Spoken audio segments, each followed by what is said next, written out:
semuanya, selamat datang di podcast Berdebar. Kali ini kita sudah bersama Muhammad Latif Fauzi, langsung dari Jepang.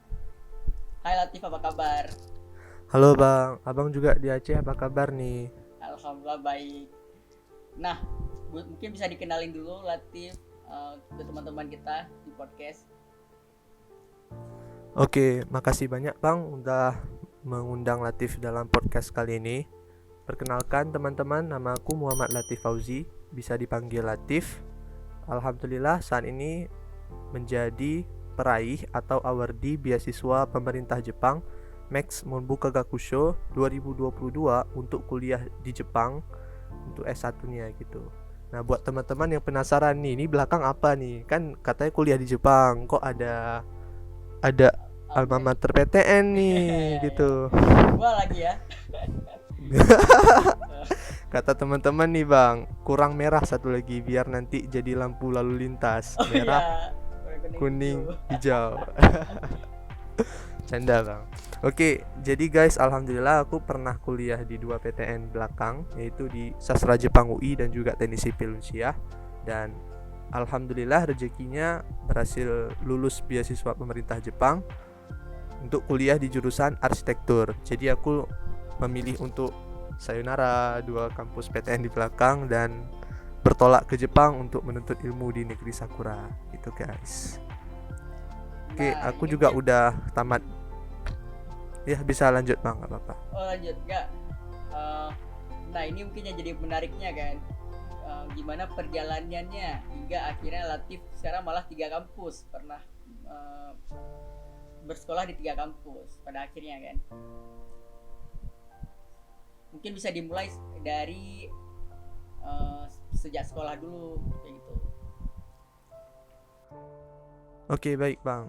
Alhamdulillah aku sendiri sempat sekolah di SMA Negeri Modal Bangsa Aceh, yang harusnya 3 tahun guys. Alhamdulillah pada masa kelas 2 SMA aku ketemu dengan program pertukaran pelajar.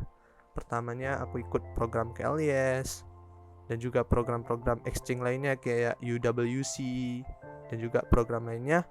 Namun belum rezeki. Dan di situ niat dan tekad gua, chemistry gua terhadap untuk bisa study abroad ya itu kuat banget. Akhirnya ketemu dengan program AFS Asia Kakehashi atau program pertukaran pelajar ke Jepang. Alhamdulillah qadarullah lulus dan di awal kelas 3 berangkat ke Jepang untuk pertukaran pelajar di Sapporo Senior High School, kota Sapporo, prefektur Hokkaido, Jepang. Jadi selama 2 tahun di Mosa, lalu awal kelas 3 berangkat ke Jepang. Ternyata alhamdulillah rezekinya juga nggak ngulang setahun gitu. Jadi langsung menjalani persekolahan di sekolah Jepang seperti biasa menggunakan bahasa Jepang. Nah, apakah aku sempat belajar bahasa Jepang? Ya alhamdulillah sempat private sebelum berangkat ke Jepang itu dengan sensei, tentang bahasa Jepang, tips-tips kehidupan Jepang dan lain-lainnya. Dan senseinya juga sangat-sangat bagus dan mendukung gitu.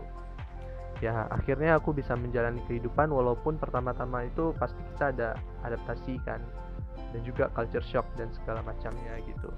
Alhamdulillah selama 2 bulan pertama mungkin agak canggung, tapi bulan-bulan berikutnya bisa menjalani pertemanan dan pergaulan dengan lingkungan Jepang dengan baik gitu. Singkat cerita, setelah menjalani 1 tahun pertukaran pelajar, aku pulang ke Indonesia dan gak perlu lagi ngulang kelas 3. Alhamdulillah rezeki lulus undangan di PTN Alma Mater Kuning gitu, Sastra Jepang UI. Nah senang banget karena gimana ya, udah 2 tahun di Mosa, satu tahun di Jepang terus nggak ngulang, dan ternyata lulus juga di UI. Alhamdulillah aku bisa bilang itu sebuah kesenangan, tapi sebuah halaman baru untuk membuka perjuangan yang lebih maju lagi ke depan. Karena menurut aku sendiri bukan PTN yang menjadi tujuan utama aku gitu. Jadi catat bagi teman-teman yang ingin beasiswa luar negeri gitu, kalian bisa memilih apakah masuk PTN dulu atau langsung cari perjuangan beasiswa luar negeri sampai dapat walaupun gak masuk PTN. Tapi ada juga yang dia stop dulu impian beasiswa luar negerinya, kejar dulu S1 nanti S2 nya beasiswa luar negeri. Itu serah pada pendirian masing-masing sih. Cuman aku mengikuti saran orang tua masuk dulu PTN supaya bisa ambil beasiswa luar negeri, dan masuklah ke PTN Universitas Indonesia gitu. Syukur banget, walaupun di balik itu sebenarnya banyak perjuangan lainnya yang gagal, nggak lewat beasiswa luar negeri pas masih di Jepang, pas masih di pertukaran pelajar gitu. Nah, waktu aku masuk ke UI, banyak perjuangan beasiswa lain yang aku perjuangin, kayak beasiswa Brunei, beasiswa Arab Saudi, beasiswa ke negara-negara lain. Tapi terutama yang paling aku tuju adalah beasiswa pemerintah Jepang, Max Mombuka Kakusho, karena aku merasa optimis dan banyak persiapan di situ. Ternyata sepersiapan apapun yang aku buat di luar ekspektasinya. Rupanya aku nggak lulus, jatuh atau gagal di tahap ujian tulis gitu. Ya karena belum rezeki, akhirnya tetap lanjutin di UI gitu. Setelah lanjutin di UI, aku tetap masih ada keinginan dalam hati gitu kan. Ibaratnya kayak orang udah pacaran, terus diputusin mantannya, masih ada chemistry-nya gitu. Aku gitu juga, chemistry-nya kuat banget supaya bisa ambis beasiswa luar negeri, ikut lagi sana sini. Singkat cerita ada sekitar 35 kali gagalan beasiswa luar negeri. Alhamdulillah sempat ngelis juga kemarin itu. Terus aku ikut lagi beasiswa pemerintah Jepang tahun depannya di tahun 2021 gitu. Nah di situ posisinya aku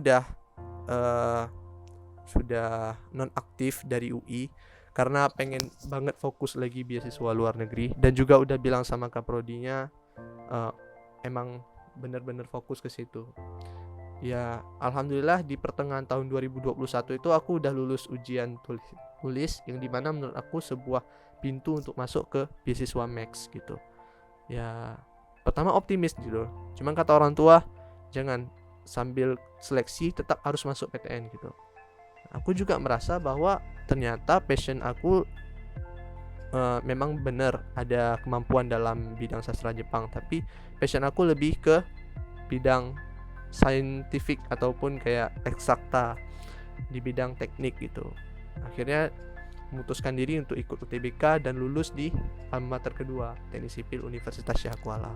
Selama menjalani itu aku udah sadar kalau aku bakal ninggalin Universitas Syah Kuala sekali lagi, tapi karena ini amanah dari orang tua, katanya supaya bisa mengisi waktu, ya udah aku dengan ikhlas hati, walaupun kadang-kadang dongkol ya walau di kampus dengan cerita balada, cerita dan dramanya. Alhamdulillah karena aku ingat pesan orang tua, jadi tetap semangat lah walaupun menuntut ilmunya nanti bakal tinggalin gitu.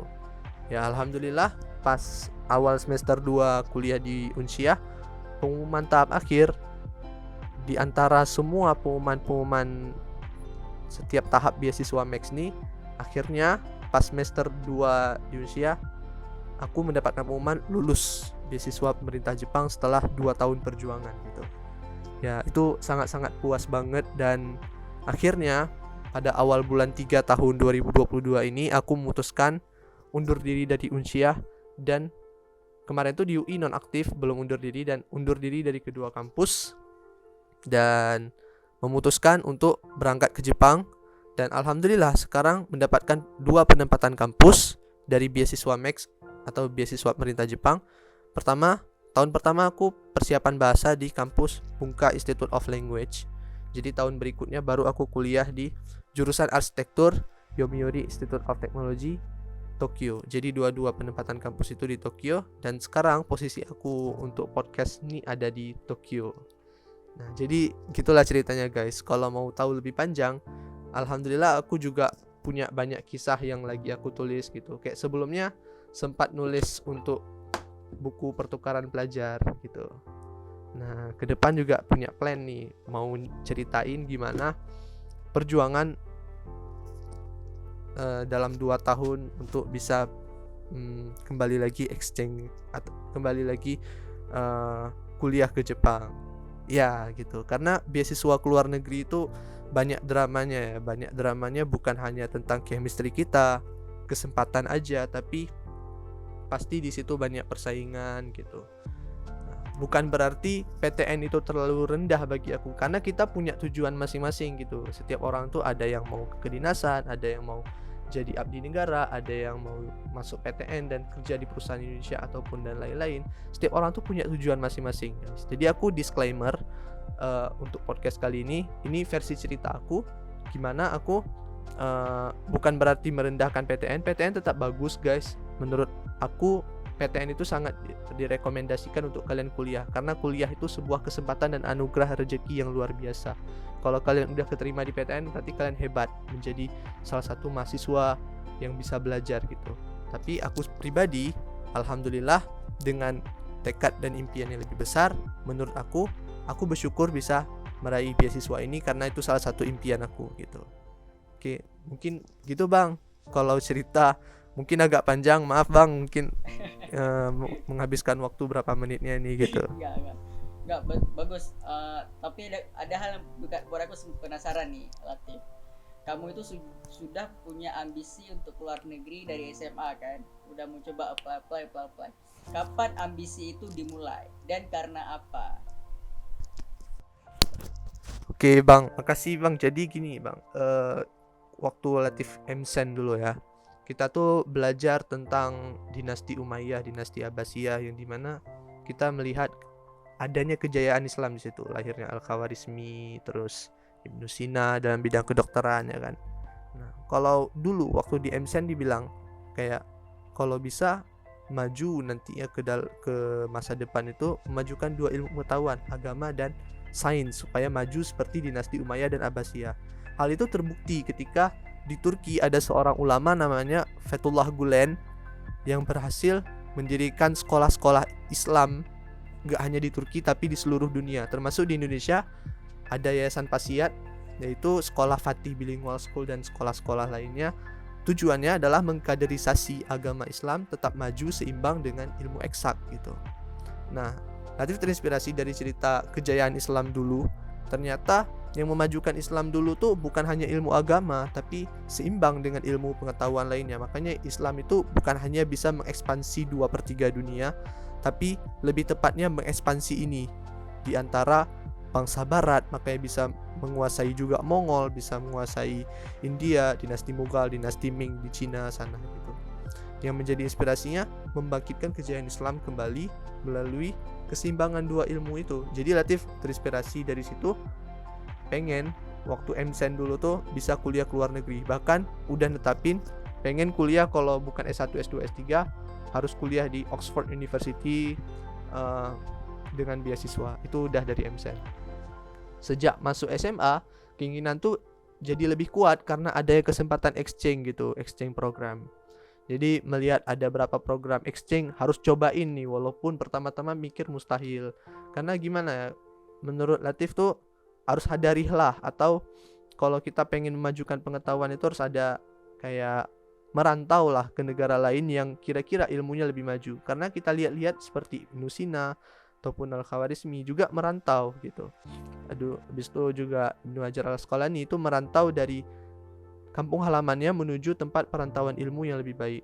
Karena menurut Latif, kuliah teknik itu perlu kita belajar dari negara maju seperti Jerman, Jepang gitu ya. Pasti Latif tujukan antara dua negara itu, dan alhamdulillah berkesempatan untuk kuliah teknik di Jepang. Karena kan sekarang gimana kita tahu ya, kayak teknik itu tentang Jepang tuh sangat kental, apalagi di bidang otomotif, arsitektur gitu. Otomotif aja semua pangsa pasar di Indonesia tuh didominasi oleh Jepang gitu. Nah, arsitektur pun kalau di bidang kekuatan ketahanan konstruksi pasti Jepang itu sangat ahli, karena kan emang rawan gempa ya. Tapi alhamdulillah nanti belum merasakan gempa Bang di Tokyo, alhamdulillah. Sudah berapa lama emang selama ini ya? Ya mungkin seminggu pertama nih belum ngerasa ya, karena ya baru-baru awal gitu. Nah,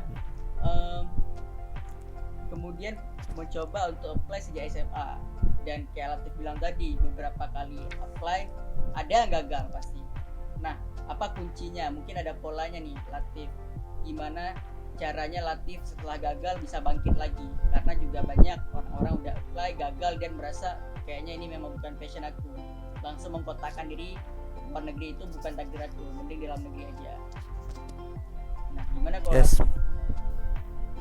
ya sampai saat ini pun banyak teman-teman Latif banyak teman-teman aku tuh yang kayak menggugurkan diri dari impian itu karena kayak udah ada yang beberapa kali coba gagal terus dia menggugurkan diri. Ada juga yang kayak dia itu udah pernah exchange, lulus pertukaran pelajar, terus sekarang dia ambil beasiswa luar negeri. Ada yang udah nggak coba lagi, udah ikhlas aja di PTN. Ada juga yang tadi itu kasusnya, tapi dia belum dapat beasiswa luar negeri, masih diperjuangin sampai sekarang gitu. Ada juga yang sambil lanjut kerja, sambil dia ambil beasiswa luar negeri. Semua itu punya versi dan jalan ceritanya masing-masing. Semua itu punya proses dan waktunya berjalan itu masing-masing. Tergantung kekuatan hatinya, kuat atau enggak untuk memperjuangkan impian itu sampai tuntas gitu. Nah, kalau aku pribadi dari SMA itu menuliskan di samping kamar itu, bermimpilah kamu setinggi langit, apabila kamu gagal, maka akan terjatuh di antara awan-awan. Artinya kalau kita memang udah memperjuangkan sebaik mungkin untuk impian itu, pasti kita dapat yang indah juga walaupun belum seindah impian kita. Kalaupun gagal, setidaknya sudah pernah di bumi dan melihat indahnya langit dari bawah sana gitu. Jadi setidaknya kita udah pernah melihat, sudah pernah, walaupun kita melihat itu wah itu tinggi banget ya selangit, tapi kita pernah mencoba usaha yang selangit itu gitu. Nah itu pernah Latif tempelin di kamar asrama Mosa. Tapi menurut Latif ada hal yang lebih penting lagi daripada kata-kata itu. Dibandingkan sekedar hanya mengandalkan diri terus, kalau jatuh dia langsung mencap, oh aku udah jatuh nih, langsung jatuh di antara awan-awan. Daripada mencap dengan kalimat tersebut, aku pribadi lebih prefer untuk memilih kata-kata tuntaskan impian itu sebaik mungkin, karena itu adalah pembuktian yang sejati gitu. Kalau Anda punya impian dan pengen menjadi seorang yang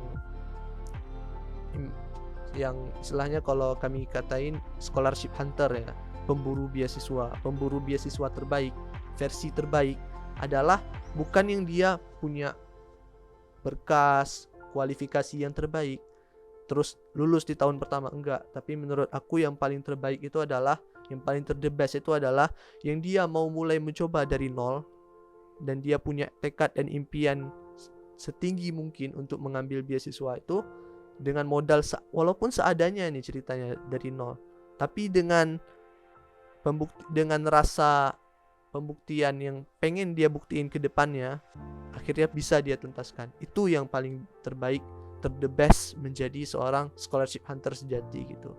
Mungkin dalam bidang lain juga ada, mungkin untuk mencapai impian karir gitu. Impian itu banyak jalan gitu. Kalau ini kita konteksnya mungkin lebih spesifikkan aja bang, lebih ya sebagai seorang scholarship hunter gitu. Scholarship kalaupun aku beasiswa pemerintah Jepang, alhamdulillah nih ada pengalaman dengan beasiswa lain. Mungkin bisa cerita nih ke teman-teman gimana ambil beasiswa ke negara ini dan negara ini dan akhirnya bisa ke Jepang.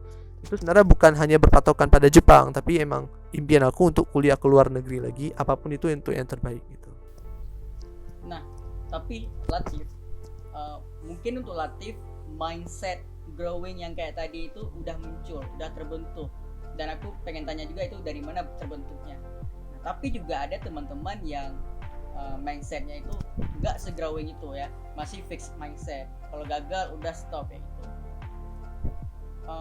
Latif sendiri apakah sudah terbentuk mindset seperti itu, atau mungkin dulu ada momen ketika Latif, asumsi aku nih, kamu dulu udah berhasil pertukaran pelajar di Jepang, kamu justru pas mau seleksi sekali lagi dengan PD-nya untuk S1 di Jepang gagal.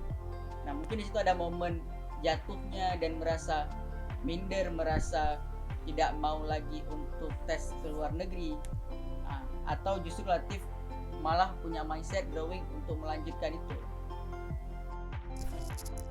Oke, jadi menurut aku yang terpenting itu, sebelum kita mulai yang terpenting ya, aku pernah baca sebuah buku tentang The Psychology of Money. Mungkin ini konteksnya ke money ya, tapi aku pengen ambil takeaways dari buku ini, apa hikmahnya. Sebenarnya ada 5 poin penting yang aku ambil di situ. Yang pertama, no one is crazy. Kedua, acknowledge. compounding, pokoknya intinya 3 itu dulu, ya kan. Nah, pertama-tama kalau kita dalam hal earning keuangan gitu ya, gak ada orang yang gak gila gitu, pasti dia gila dengan sesuatu peluang. Kalau dia ada, misalnya ada lotre nih, misalnya katanya nih kalau ambil lotre ini bisa dapat hadiah jutaan rupiah, orang pasti akan ambil peluang itu. Nah sama juga dengan beasiswa, pasti orang kalau ada kesempatan beasiswa nih, mau dimanapun ceritanya, mau susah apapun, pasti pertama ada rasa ketertarikan, wah gua harus coba nih biar gua bisa sukses ke depannya. Nah yang kedua tuh acknowledge, atau dalam hal keberuntungan gitu. Nah keberuntungan ini semua orang pasti mengharapkan keberuntungan gitu, nggak ada yang nggak mengharapkan keberuntungan gitu. Cuman ya kalau kita lihat misalnya Bill Gates gimana bisa sukses gitu, awalnya dia mendirikan Microsoft kan, emang iya dia ada privilege dari orang tuanya, lalu dia kuliah di dia sempat sekolah computer science di Amerika, yang dimana peluangnya 1:1000, tapi dia bisa sekolah di situ. Nah di samping privilege-nya, dia juga ada usaha di situ. Dia memperjuangkan ilmu komputer, dia pelajari sedalam-dalamnya. Akhirnya kesempatan dan usaha itu bertemu menjadi sebuah keberuntungan yang berlipat ganda gitu. Jadi sebelum mengandalkan keberuntungan untuk apapun yang kita pengen, ya kan, usaha dulu setinggi-tingginya gitu, supaya bisa mendapatkan seperti apa yang kita mau. Seperti Bill Gates kan akhirnya berhasil nih mendirikan Microsoft dan sekarang menjadi salah satu orang terkaya di dunia. Yang ketiga baru namanya compounding, atau kayak istilahnya compounding ini seperti bola salju ya. Bola salju tuh kalau kita mulai dari kecil terus kita gelindingkan, tanpa harus kita usaha untuk menggelindingkan dia akan menggelinding dan semakin besar dan besar terus gitu. Nah gitu juga kita, semakin kita usaha gagal, sebenarnya kita tuh udah menjadi bola salju yang sejatinya membesar terus. Membesar itu bukan berarti membesarkan peluang, bukan berarti membesarkan kalau kita bakal lulus, enggak. Tapi aku enggak enggak mencap bahwa kalau udah besar itu kita akan lulus terus, enggak. Tapi sebenarnya membesarkan itu adalah membesarkan ilmu, membesarkan pengalaman, membesarkan kesempatan yang lebih baik lagi ke depannya gitu. Ya, aku juga dulu nggak pernah ekspektasi untuk masuk kuliah di UI gitu ya kan UI susah ya. Tapi aku bukan tujuan aku UI, aku pengen impian lebih besar, aku usaha lebih keras, pertukaran pelajar, dan ternyata undangan ke UI gitu. Itu kan sebuah hal yang menurut aku, walaupun itu bukan impian aku, tapi impian bagi banyak orang gitu. Dengan usaha tiba-tiba ketemu keberuntungan kuliah di UI gitu. Jadi keberuntungan itu nggak semata-mata ketemu langsung depan kita, perlu ada usaha baru ada keberuntungan gitu. Jadi 3 poin itu yang aku pengen tekanin. Jadi sebelum kita menemukan keberuntungan apa yang akan kita dapatkan ke depan, misalnya aku sebelum mendapatkan beasiswa ini, pasti ada usaha dulu yang harus dilakuin gitu.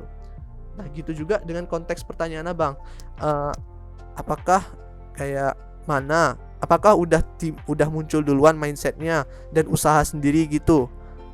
Menurut aku sih nggak gitu juga, tapi kita tuh membangun dasar-dasar itu pasti kita usaha itu nggak cuma dari diri sendiri. Sebenarnya usaha itu banyak konteksnya gitu. Usaha aku yang pertama adalah masuk ke sekolah unggul. Kenapa masuk sekolah unggul? Karena di situ kita berada di lingkungan yang dimana-mana orangnya ambis gitu. Lingkungan itu yang dapat membentuk kita ke depan gitu. Pertama-tama mungkin aku nggak ada tujuan nih masuk MCN model ataupun masuk MOSA gitu. Ya maksudnya kalaupun masuk SMA biasa pun nggak masalah gitu. Cuman karena emang di sekolah dulu, di SD dulu ditekanin bisa masuk MCN model, dan di MCN model ditekanin masuk MOSA gitu kan. Jadi dengan ada katanya dibilang di sekolah-sekolah itu kalau kita nggak belajar, ya kita tuh kayak merasa minder dari teman-teman. Ternyata benar gitu. Yang sebenarnya yang membentuk lingkungan aku tuh bukan karena aku pengen ikutin mereka, tapi karena mereka belajar mengejar impiannya mereka, aku ketemu impiannya aku, jadi aku ikut juga merasa, oh aku pengen bersaing seperti mereka, oh aku pengen hebat seperti mereka. Jadi kayak kembali lagi ke dasar lah. Kalau kita bergaul dengan tukang parfum, ya semerbak harumnya akan terciprat kita. Kalau kita berteman dengan orang ahli pandai besi, pasti cipratan aroma besi itu akan semerbaknya ke kita juga gitu. Jadi menurut aku kalau lingkungan pertama yang kalau usaha kita yang kita lakukan sebaik mungkin, pertama membentuk lingkungan, kemudian di situ kita mulai ambis dan juga punya dasar dari diri kita sendiri semakin lebih baik, pasti mindset kedepannya itu akan timbul gitu. Jadi jangan langsung mikir kalau misalnya orang-orang yang dapat beasiswa luar negeri ini emang udah punya privilege nih, mungkin orang tuanya orang kaya ataupun dia udah pandai bahasa Inggris duluan. Enggak, aku jujur aja juga dulu di MSN agak kurang bahasa Inggris, bahkan kalah dari orang lain gitu. Tapi ya emang namanya juga harus usaha gitu. Karena itu impian aku masuk ke lingkungan sekolah, lingkungan di mana orang-orangnya punya keinginan untuk mengejar impian, dan aku ketemu impian aku usaha lebih keras gitu. Jadi ada beberapa faktor yang bisa aku kasih tahu di sini, hanya dua, lingkungan sama tekadnya masing-masing gitu. Mungkin banyak faktor lainnya juga usaha yang kita bisa lakukan ke depan untuk menumbuhkan si mindset itu supaya bisa ambil ke impian masing-masing. Kalau aku untuk menunjukkan ke ambisi beasiswa itu ya dari situ, lingkungan sama diri aku sendiri gitu. Karena kan aku ceritanya tadi timbul pertama untuk kuliah ke luar negeri karena di MSN Model diajarin dinasti ya, habis itu melihat orang-orang juga ambis kayak gitu, akhirnya memutuskan untuk kuliah di Oxford University walaupun belum, tapi mungkin insyaallah S2 ataupun S3 gitu. Nah dari lingkungan timbullah mindset aku dalam kepala, dan akhirnya niat itu dieksekusi oleh usaha-usaha aku. Bahkan CR7 Cristiano Ronaldo juga pernah bilang ya kan, kayak kalau there are the success key ya, kunci keberhasilan ya. Success key itu adalah talent without effort is nothing gitu. Artinya bakat tanpa adanya usaha itu tidak ada apa-apanya gitu. Ya, jadi ada usaha itu dari lingkungan dan dari diri kita sendiri gitu. Alhamdulillah Latif disupport oleh keluarga. Keluarga support ini dalam ranah yang lebih luas ya, maksudnya dalam hal mental, dalam hal pengajaran, disupport oleh sekolah, disupport oleh lingkungan pertemanan, dan akhirnya itu tertuju pada keinginan diri sendiri untuk punya mindset bisa ambis beasiswa luar negeri. Mungkin segitu bang. Oke, keren juga nih. Bagus, key takeaways yang bisa diambil terkait dengan mindset itu adalah itu proses, bukan produk yang udah jadi ya. Jadi semua orang bisa melakukannya. Yes. Dimulai dengan mencari lingkungan yang bagus. Karena memang memulai kebiasaan yang baik itu juga harus memerlukan lingkungan yang baik juga ya. Benar bang.